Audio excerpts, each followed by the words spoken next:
Hi everyone, আসসালামু আলাইকুম। শফিকুল ইসলাম বলছি ইতালি থেকে। আশা করছি সবাই ভালো আছেন। সো নতুন আরও একটি ভিডিও নিয়ে হাজির হলাম আজকে। ইতালির ভিসা আবেদনকারীদের জন্য, যারা ইতালির ভিসার আবেদনকারী আছেন, ভিএফএস গ্লোবালের আরও একটি আপডেট। সম্প্রতি আমি লাস্ট যে কয়েকটি ভিডিও দিয়েছি তার ম্যাক্সিমামই ভিএফএস গ্লোবাল রিলেটেড, মানে ভিএফএস গ্লোবালের আপডেট ইতালির ভিসার আবেদনকারীদের জন্য।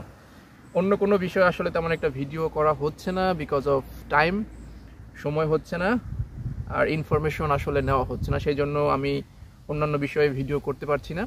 তবে আমি ভেরি সুন ইতালির নুলোস্তার যে আপডেট, এগুলো নিয়ে আলাদা করে ভিডিও দেওয়ার চেষ্টা করব, যেটা আমি আগের ভিডিওতে বলেছিলাম।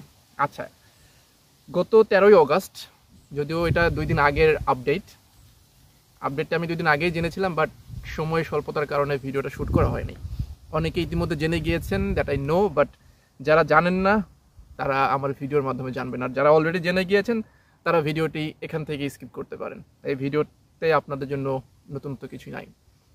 আচ্ছা, এখন আপডেটে ভিএফএস গ্লোবাল যেটা বলেছে, আমি আগে এখানে যে আপডেটটি আছে সেটা আমি হুবহু পড়ছি, তারপর আমি এটাকে ব্যাখ্যা বিশ্লেষণ করব।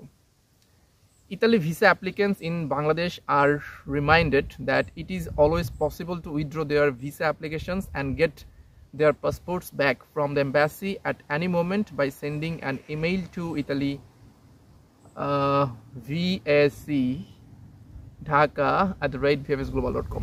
So এটা হচ্ছে VFS Global এর আপডেট। এখানে VFS Global যেটা বলেছে যে ইতালির ভিসার আবেদনকারী বাংলাদেশে ইতালির ভিসার আবেদনকারীদের মনে রাখতে হবে বা তাদেরকে জানানো যাচ্ছে যে সবসময় সম্ভব উইথড্র করা তাদের ভিসার আবেদন এবং পাসপোর্ট ব্যাক পাওয়া এমবাসি থেকে। এটা হচ্ছে আমি একটু ট্রান্সলেট করার চেষ্টা করলাম। মূল বক্তব্য হচ্ছে, ইতালির ভিসার আবেদনকারী যারা আছেন, যারা ভিএফএস গ্লোবালে তাদের আবেদন জমা করেছেন, ওয়ার্ক ভিসা, যে কোনো ভিসা আর কি, তারা যে কোনো সময় এমবাসি থেকে তাদের আবেদন উইথড্র করতে পারেন এবং পাসপোর্ট ব্যাক পেতে পারেন। বিশেষ করে এই আপডেটটি কাদের জন্য বেশি কার্যকরী হবে? যারা হচ্ছে আপনার মিডল ইস্টের বিভিন্ন কান্ট্রি থেকে এসে ইতালির ভিসার আবেদন জমা করেছেন ভিএফএস গ্লোবালে, লং টাইম হয়ে গেছে, 5-6 মাস 7 মাস হয়ে গেছে, এখনও তাদের কোনো রেজাল্ট আসতেছে না, তাদের পাসপোর্টটা আটকা পড়ে আছে।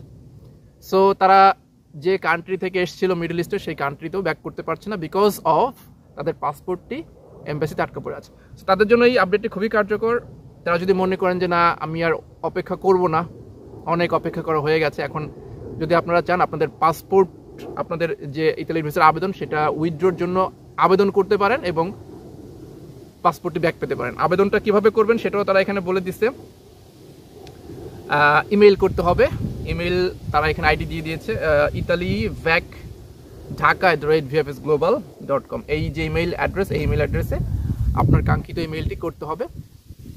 তাহলে আপনি আপনার পাসপোর্টটি ব্যাক পেতে পারেন উইদিন 1 মাসের মধ্যে হয়তো পেয়ে যেতে পারেন, এরকম কিছু হতে পারে আর কি। সো এই হচ্ছে ভিএফএস গ্লোবালের আজকের আপডেট। আজকের না, 13 তারিখের আপডেট ছিল, আমি আজকে জানালাম। আর যেরকমটা শুরুতেই বলছিলাম যে ইতালির বিভিন্ন বিষয় নিয়ে অনেকেই প্রশ্ন করে থাকেন আমাকে।